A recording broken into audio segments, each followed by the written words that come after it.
YouTube. Salut YouTube. Alors, je vais partager avec vous un extrait, les 11 premières minutes de la vidéo contre l'antisémitisme et ses instrumentalisations avec Horia Boutelja et Maxime Benatouille. J'ai déjà parlé plein de fois de ce sujet, etc. Mais là, je trouve qu'il y a un condensé en 11 minutes qui permet d'avoir une vision extrêmement précise, factuelle, et qui permet de couper l'herbe sous le pied vers tous ceux qui font de la manipulation oratoire. Et je pense en particulier à Simon Mousse, qui est particulièrement nuisible et dangereux pour la société française, pour les Juifs de France. Et voilà. Alors, c'est parti. On va regarder ça, donc les 11 premières minutes. Bonjour, Salam. Bonjour, bonjour. Alors, je suis Coximou, de la chaîne Twitch Coximou. Et on est très honoré aujourd'hui de pouvoir recevoir deux des co-auteurs du livre Contre l'antisémitisme et ses instrumentalisations, aux éditions La Fabrique. Donc, on accueille aujourd'hui Maxime Benatouille, qui est sociologue, militant antiraciste, membre fondateur de CEDEC, membre de l'UJFP. Et on présentera plus en détail la contribution un peu plus tard. On a aussi la joie de recevoir Horia Boutelja, militante décoloniale, cofondatrice des Indigènes de la République, du QG décolonial et du Média Parole d'honneur. Et à ce qui paraît, il s'agit de la personne la moins antisémite de France. Bonjour à tous, c'est Marie Fatala. Shalom. Alors, on va vous présenter aussi les organisations qui ont été à l'initiative de cette rencontre, qu'on remercie chaleureusement. Alors, on va parler de CEDEC, qui est co-organisateur de cet événement. Donc, CEDEC, c'est une organisation qui est fondée depuis 2022, qui est un collectif juif décolonial, qui lutte contre le racisme d'État et milite pour la fin de l'apartheid et de l'occupation en Israël-Palestine. En rupture avec les discours institutionnels, qu'ils soient promulgués par les institutions juives censées représenter les juifs ou par la majeure partie des collectifs juifs antiracistes français, CEDEC œuvre à construire un front juif antiraciste et décolonial, réaffirmant une identité juive solidaire des peuples opprimés. Nous avons aussi ATTAC, qui a contribué à rendre possible cet événement. Alors ATTAC est une association intermondialiste qui milite pour la justice sociale, fiscale et écologique. Et en luttant contre les logiques néolibérales, ATTAC inscrit son engagement dans une critique globale des dominations. Les questions impérialistes et coloniales ne peuvent échapper ni à ses analyses, ni à ses engagements. Sa solidarité avec la Palestine est en totale cohérence avec la dénonciation de cet ordre mondial injuste. Nous avons également l'UJFP, que nous remercions. Alors l'UJFP a été fondée en 1994 lors de la fête de Pessah. Et nous sommes aujourd'hui, jour de Pessah. Donc bon anniversaire l'UJFP. Alors l'UJFP, c'est l'Union juive française pour la paix. C'est une association laïque qui porte une voix juive et antisioniste engagée contre les juifs au Proche-Orient. Elle milite pour le retour des réfugiés, le jugement des criminels de guerre et l'égalité des droits pour tous les habitants de la mer Jourdain. Son mot d'ordre est clair, pas de crime en notre nom. Ensuite, nous avons à remercier le collectif Palestine 69. Ce collectif a été fondé en 2009. Il réunit diverses associations lyonnaises engagées pour la défense des droits du peuple palestinien. Il organise des événements de sensibilisation et des actions de solidarité pour promouvoir une paix juste et durable au Proche-Orient. Nous remercions également BDS, fondé en 2005. Le mouvement Boycott des investissements en sanctions est une initiative palestinienne qui appelle à exercer des pressions économiques et politiques sur Israël afin de mettre fin à l'occupation et l'apartheid, et dont la revendication clé est le droit au retour des Palestiniens. Et n'oublions pas de remercier également la salle qui nous reçoit, donc le Grand Zéro, qui est un lieu culturel de Vaux-en-Velin, qui organise régulièrement des concerts. On vous propose également, à la fin de la conférence, de profiter de leur bar. Et surtout, derrière vous, vous pourrez acheter non seulement l'ouvrage Contre l'antisémitisme et ses instrumentalisations, qui est proposé par les librairies La Dernière, et les magazines Nous, que vous voyez. Donc superbe magazine, que ce soit dans le fond ou dans la forme. C'est vraiment un magazine qu'on vous recommande d'acheter, avec des articles tous autant passionnants les uns que les autres. Voilà. Alors, avant de rentrer dans le vif du sujet, nous voulons qu'une personne de CEDEC vienne vous lire un texte relatif à cette fête de Pessah.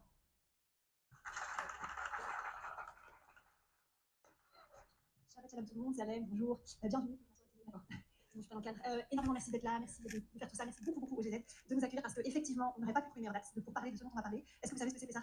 Si vous ne savez pas, on va quand même en parler vite fait. Pessah, c'est une fête extraordinairement importante dans le judaïsme et je pense au-delà aussi, c'est très important de savoir qu'il s'agit de la fête de la libération. Donc on se libère chaque année de ce qui nous enchaîne et ça c'est essentiel. Et simplement pour rajouter un tout petit détail qui n'est pas du tout un détail, à CEDEC et à l'Union juive française pour la paix, l'UJP, on n'est évidemment pas du tout sioniste, même antisioniste, et surtout on a cofondé un groupement qui s'appelle The European Jews for Palestine, donc c'est très important que vous sachiez, puisqu'on est les seuls à ce jour, à mon avis, groupe juif français avec moi comme ça. Si tu veux bien tenir le micro, ça va beaucoup aider, parce que en fait, CEDEC, comme vous savez, ça veut dire justice en hébreu, hébreu se lit en deux, de quel côté vers quel côté, voilà, de droite à gauche.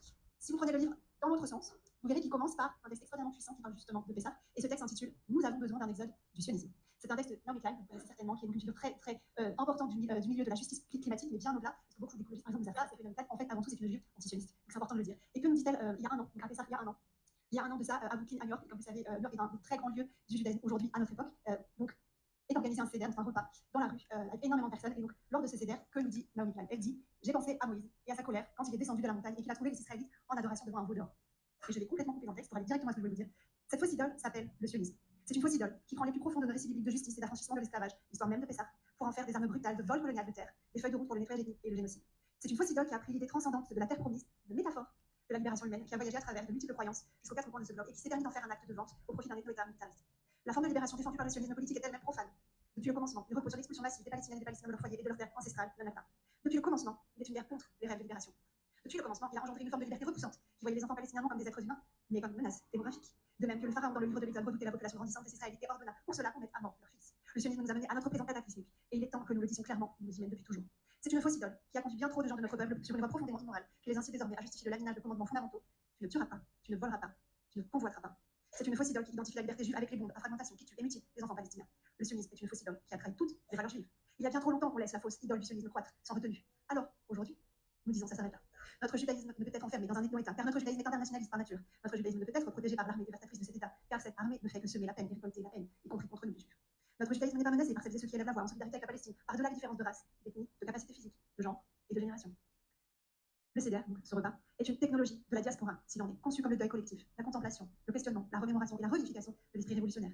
Nous n'avons pas besoin de la fausse idole du sionisme. Nous n'en voulons pas. Nous voulons être libérés du projet qui commet un génocide en notre nom, libérés d'une idéologie qui n'a d'autre plan de paix que les accords avec les pétroétats technocratiques meurtriers de la région, tout en vendant au monde ces technologies d'assassinat robotisées. Nous cherchons à libérer le judaïsme d'un ethno-État qui veut que les juifs aient éternellement peur, qui veut que nos enfants aient peur, qui veut que nous croyions que le monde est contre nous, pour que nous accordions sa forteresse et son dôme de fer, ou tout au moins que les armes et les dons continuent d'affluer. Voilà la fausse idole. Et je vais terminer par là.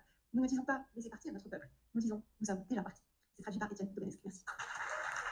Voilà, donc là, ils ne parlent pas chinois, ce sont des juifs qui parlent, donc il n'y a aucune espèce de tactique de manipulation de je ne sais pas quoi utilisée par les médias et tout un tas de gens en France qui peuvent vous empêcher de partager cet extrait, d'accord? Donc ne prenez pas de risques, parce que tous vos propos risquent d'être modifiés, déformés, etc.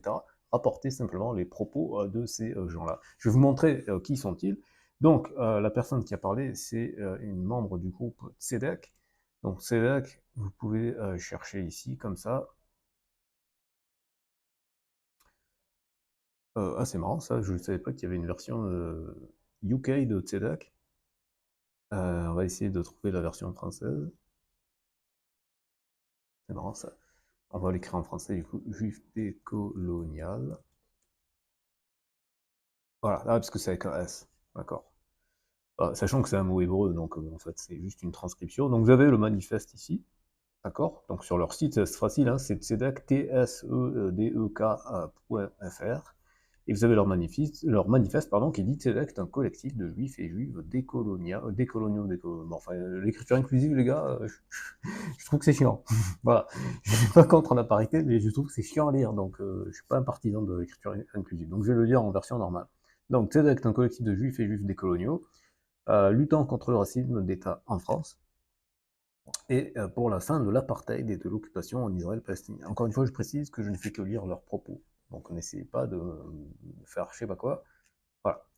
Nous sommes en rupture avec les discours promulgués par les institutions juives censées nous représenter par la partie des collectifs juifs antiracistes français. Il est grand temps de faire entendre notre voix et de construire ensemble un front juif antiraciste et décolonial. Ce manifeste en est le premier jalon. Voilà. J'avais déjà parlé de Tzedek dans plusieurs vidéos. Voilà, là vous avez leur site, etc. Donc partagez ça à tous vos amis juifs et non juifs pour que cette parole soit entendue et qu'on arrête de se faire bullshiter la tête par les médias dominants. Voilà. Ensuite, ils ont parlé de l'UJFP, donc c'est les ancêtres de Tzedek en fait, hein, c'est j'allais dire la vieille garde entre guillemets. Voilà, donc vous voyez ici, ça a été créé, donc comme ça a été dit, en 1994 pour la fête de Pessah, donc c'est exactement ce qui a été dit dans la vidéo. Voilà, donc c'est documenté sur Wikipédia, vous pouvez aller voir et ainsi de suite.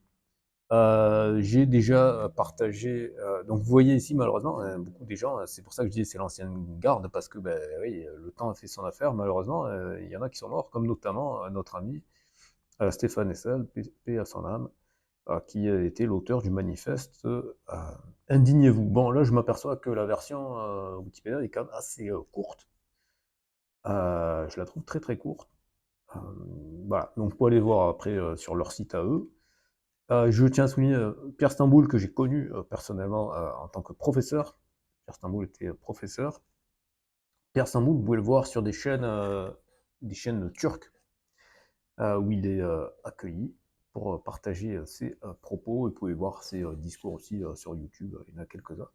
Voilà. Après, elle a donc cité Naomi Klein. Naomi Klein, vous allez voir, on va la voir après sur YouTube. Naomi Klein, donc une sommité. je savais pas qu'elle était née à Montréal. Je savais qu'elle était canadienne, je croyais qu'elle était anglophone de base. Moi, je l'ai toujours entendue en anglais, je l'ai jamais entendue en français, tiens. Ça me fait penser. C'est l'autrice du fameux livre La théorie du choc. Voilà, donc elle est née en 1800, en 1800.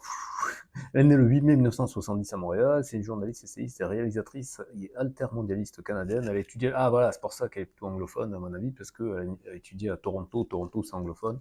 Et à la London School of Economics. Elle est titulaire de la chaire Gloria Steinem en médias, culture et études féministes de l'université de Rutgers. Je sais pas où c'est ça. C'est dans le New Jersey aux États-Unis. Ok. Voilà, la stratégie du choc, c'est probablement son travail le plus connu, enfin en tout cas c'est celui que je connaissais. Et je crois qu'elle était apparue dans le film Demain de Mélanie Laurent et Cédric Collignon, je crois.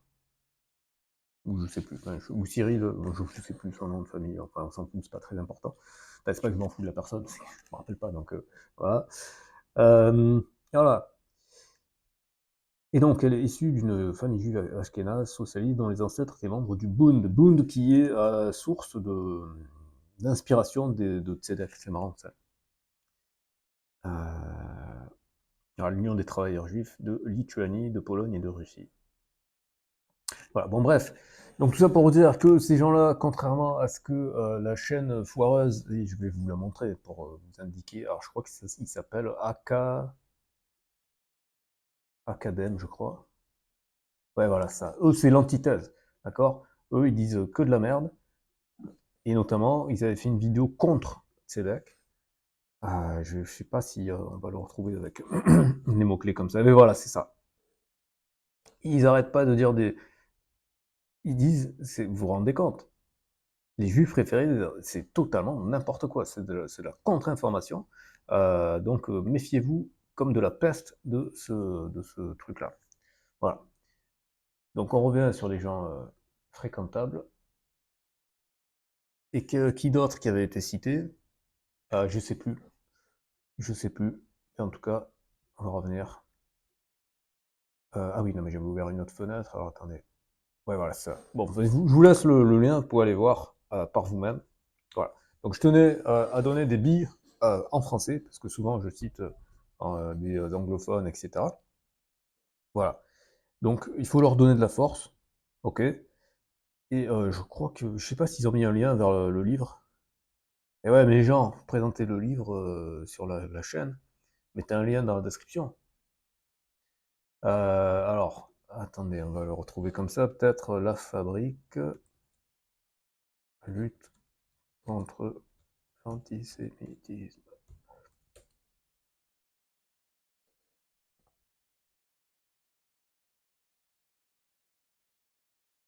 Voilà, c'est ça le livre dont il parlait, donc qui a été écrit par plein de personnes.